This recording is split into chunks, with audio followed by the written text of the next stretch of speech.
via di qui. Niente più ti lega a questi luoghi, neanche questi fiori azzurri. Via, via, neanche questo tempo grigio. Aucune idée. Ben, les cheveux blancs,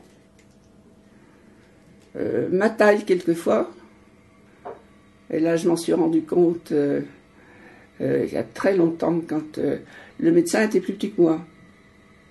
Et lui s'est vexé parce que j'ai fait une observation. Je ne sais, j'ai dit à Simon, dis au revoir à ton petit médecin. Pieno di musica e di uomini che ti sono piaciuti. Quand j'ai des amis, c'est très profond, c'est très long, c'est très durable. Monique, ça a duré 7 ans. Et petit à petit, à un moment donné, elle s'est rendue compte qu'elle avait un cancer. Elle ne m'a pas dit le mot, elle m'a dit, tu viendras tes jours me chercher, tu m'emmèneras à l'hôpital. J'ai dit, bon, je ne lui ai pas posé de questions. J'ai horreur de poser des questions aux gens quand ils me demandent quelque chose.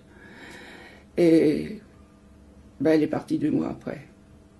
Monique a eu le sentiment qu'elle allait partir, on avait dû lui dire, mais elle ne m'avait rien dit.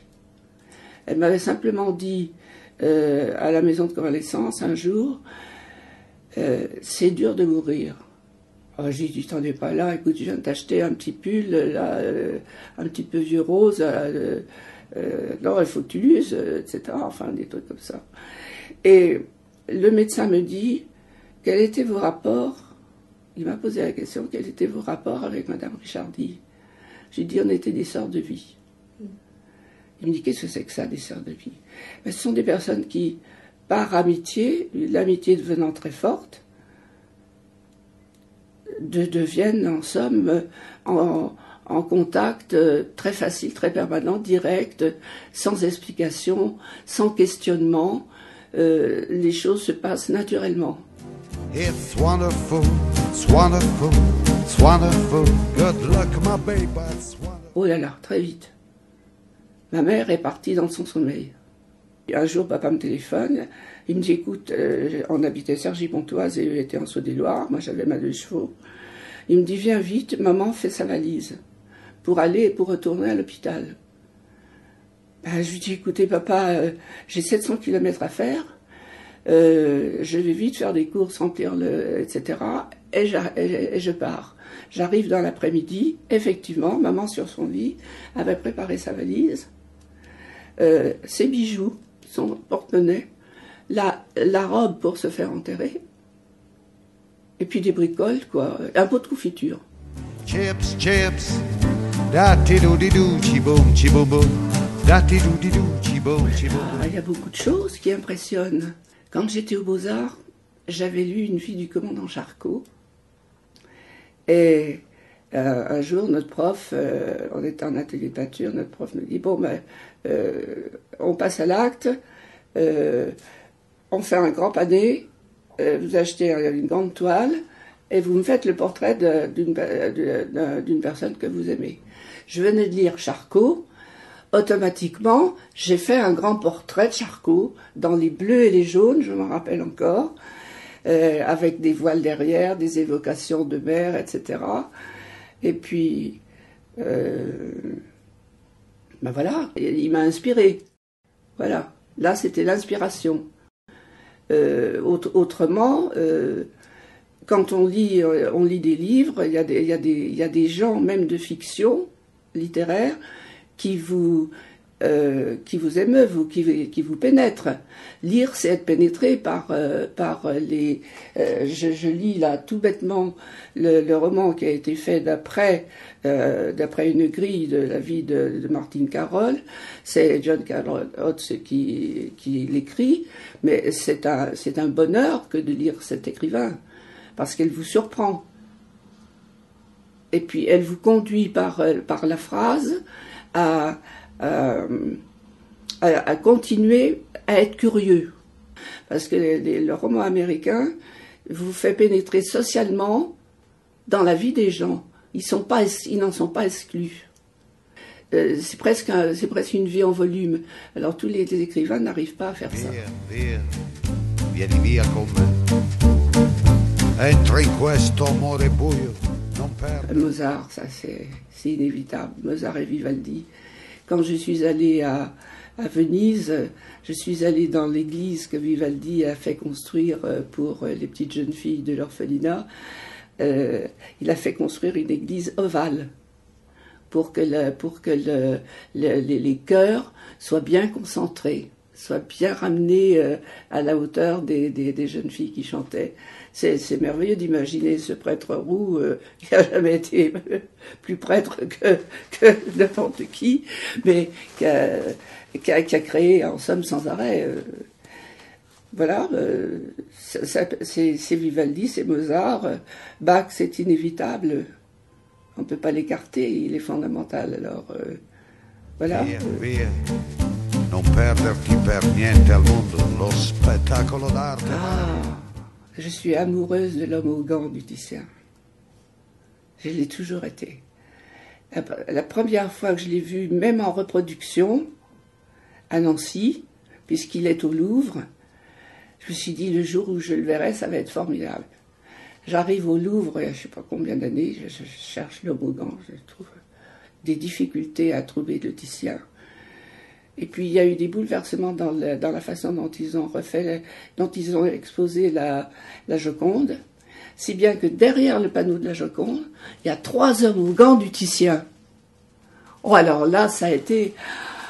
Il y a celui qui a les gants beiges, et qui a une main dégantée et l'autre main gantée et qui tient le deuxième gant.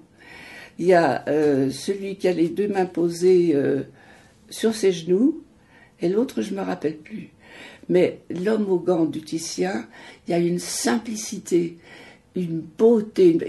On voit que son visage et ses mains. Tout le reste est foncé, c'est les bruns du Titien, c'est comme les Rembrandt. Mais c'est vivant, il est là, il est présent, c'est formidable. Ah, ça c'est... Quand on a vu quand je l'ai revu, je le ressens encore. It's wonderful, it's wonderful, it's wonderful. Good luck, my baby, it's wonderful. Quelle rigolade. Pas de les conneries qu'ils font en ce moment. Donner d'abord l'exemple d'une vie, comme De Gaulle a donné l'exemple d'une vie. Lui et sa petite femme, Marie-Vonne, une petite bourgeoise, toute simple, toute gentille, qui devait être où il devait y avoir des distances entre eux, mais il devait y avoir aussi des choses très intenses. On devine 2 personnes si différentes. Ça, c'est un couple exemplaire. Donc, si on ne met pas à la tête d'un pays des gens exemplaires, ben, ça va à volo, ça dégringole.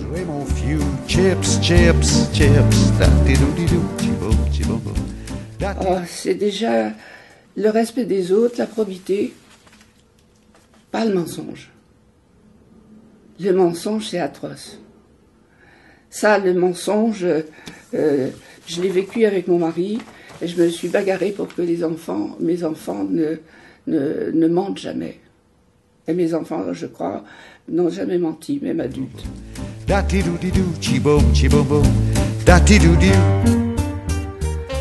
Tout ce que je sais, c'est qu'ils ont tous été, ils avaient tous le sens de la chose bien faite, puis sans écraser les autres. Inventer, créer, se créer soi-même. J'ai pour mes enfants essayé de discerner au fur et à mesure de leur évolution la différence de l'un par rapport à l'autre et donner à l'un la possibilité de faire ce qu'il voulait et à l'autre sa possibilité de faire ce qu'il voulait.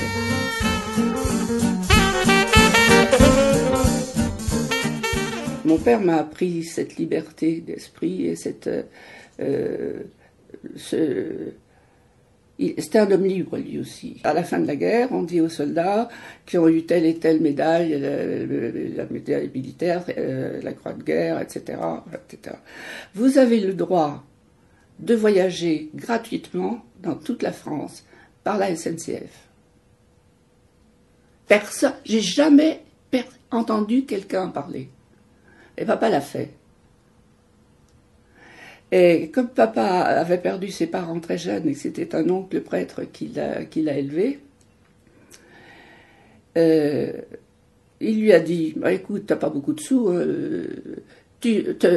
chaque fois tu passeras d'une ville à l'autre, tu iras à la cure, à la paroisse, et puis tu te feras héberger. Et c'est comme ça qu'il a fait les villes en France qu'il voulait faire. Voilà, cet esprit de liberté, de curiosité, mon père me l'a transmis. J'étais libre avec lui. Mais j'étais aussi comme ça. J'ai reçu des coups de martinet sur les mollets. Mais j'avais aussi une balançoire où je pouvais rester des heures dessus.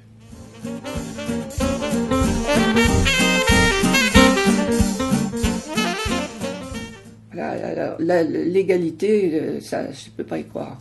C'est pas l'égalité, c'est une liberté qu'il faut dire. Il faut employer, pas employer le moulier égalité. Qu'est-ce que ça veut dire? Personne ne peut être égal à l'autre. Enfin, j'en suis sûre, moi, ça, personnellement. Même mes deux jumeaux, ils sont pas égaux. Via, vieni via con me. Ma deux chevaux. À partir du moment où j'ai eu ma deux chevaux, j'ai été totalement libre. Et pendant les vacances, et à Metz, et partout. Quand les enfants n'étaient pas mariés encore, ils venaient à Nyons 1 mois, 2 mois, 3 mois. Moi, j'y restais 3 mois, carrément. Et après, je me retrouvais toute seule. Alors, Nyons, Vaison-la-Romaine, et le théâtre antique. Bon. Et quand il y a un spectacle, avec plaisir, je prends ma deux chevaux, j'ouvre la toile, et puis je pars à Vaison-la-Romaine. Puis je reviens, je fais le tour des ronds-points, c'est beaucoup de ronds-points maintenant, et puis j'ai passé une belle soirée, quoi. Puis c'était ma liberté, je pouvais faire ce que je voulais. Entra in questo amore buio, pieno di uomini. Le meilleur spectacle que j'ai vu, c'est un spectacle vraiment d'un homme, Manitas et Plata. Il avait fait mettre dans le théâtre antique, à la droite de la scène, là, il avait fait aligner les personnes handicapées en chaise, etc. Et puis il venait jouer près d'eux. Quand on a vécu des trucs comme ça, dans un amphithéâtre, en pleine soirée, comme ça, sous les étoiles, cet air dans lequel on est en partage total, il y a rien sur vous que... Ah si, je suis allée voir aussi Paolo Conte. Ah, Paolo Conte aussi, c'est vraiment formidable, avec des orchestrations étonnantes. Ça a été mais j'étais toute seule. Et en deux chevaux, j'arrivais. Via, e tre fatti un bagno caldo. Oh, je m'en veux de bien des choses. Je m'en veux de bien des choses. Je crois que j'ai fait ce que je pouvais. Je me suis rendue libre chaque fois que je pouvais me rendre libre. Je n'ai jamais aimé les entraves. Quand j'en avais, je les vivais très difficilement. Ça se sent et ça me mine. Mais je sais que chaque fois qu'il fallait couper des liens, je le faisais.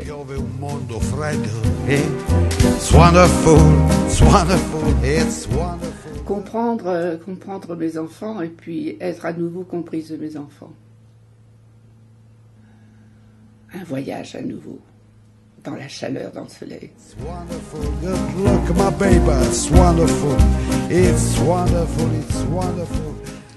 J'aimerais plutôt être de l'eau. De l'eau qui court, toujours.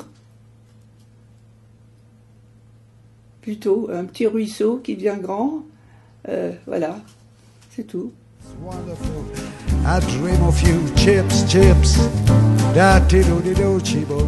Bon, ce qu'on fait maintenant, ce sont des réalisations techniques. Mais les réalisations pour les hommes, me regarde le temps qu'on met à payer. Il y a deux vieux, les paysans. Je voyais ça, à je sais pas à quel moment. Des retraités ils ont 400 € par mois chacun. C'est lamentable. Alors qu'on est capable de faire des trucs géniaux en architecture. Et puis à Dubaï, on monte orgueilleusement le truc, et puis pour finir, dans le fond, c'est pas mal, elle prend feu, la plus grande tour. Ça fait un peu comme Babel, hein, on y arrive.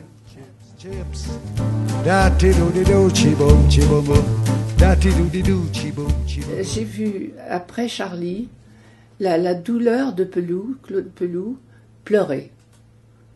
Il n'arrêtait pas de pleurer. Quand j'ai vu qu'un homme pouvait en arriver à pleurer à ce point-là devant les écrans, devant un reporter, je dis mais il a une douleur vraiment profonde.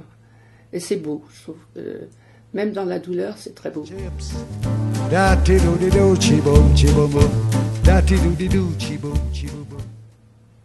Plus grand monde. Il y a plus grand monde parce que quand j'étais en téléphone avec mon amie d'enfance qui est à Lyon et qui elle a fait un AVC et qui est paralysée tout le côté droit, mais elle est rééduquée, elle marche, elle peut rien faire, pas grand chose. C'est son mari qui épluche les légumes, enfin des trucs comme ça. C'est quand on se téléphone et puis quand on essaye de se faire rire. On essaye de se moquer de nous-mêmes. Elle me dit, tu sais, je rapetisse à vue d'œil, j'ai une scoliose. J'ai dit, écoute, quand je viendrai te voir, je viendrai avec une loupe. Alors, ça l'a fait rire, et puis voilà, on termine les coups de fil là-dessus.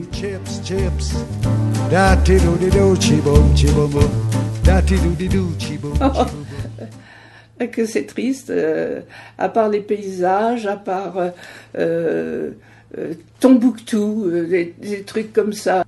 Alors je leur dirais qu'il y a des belles choses quand même, mais surtout pas les hommes. Et ils sont plus là ces jours-là, mais ils avaient foi en quelque chose quand on fait quelque chose de beau, on a foi en quelque chose.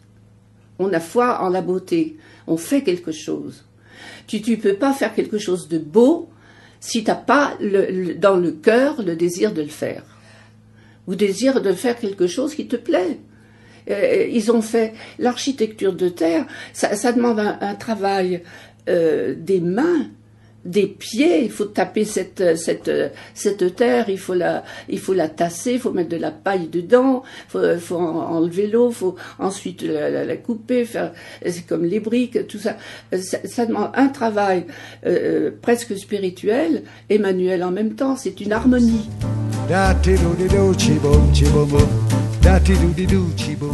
À la fin de l'été, je remonte avec ma deux chevaux à Cergy-Pontoise où on habitait. Tout d'un coup, la toile de la deux chevaux. Un coup de vent en arrière alors que je faisais une descente. Je dis, formidable, cette descente, c'est interdit de la faire à plus de 120. En deux chevaux, j'étais comme ça, arraché. J'ai tenu mon volant. Je me suis tout doucement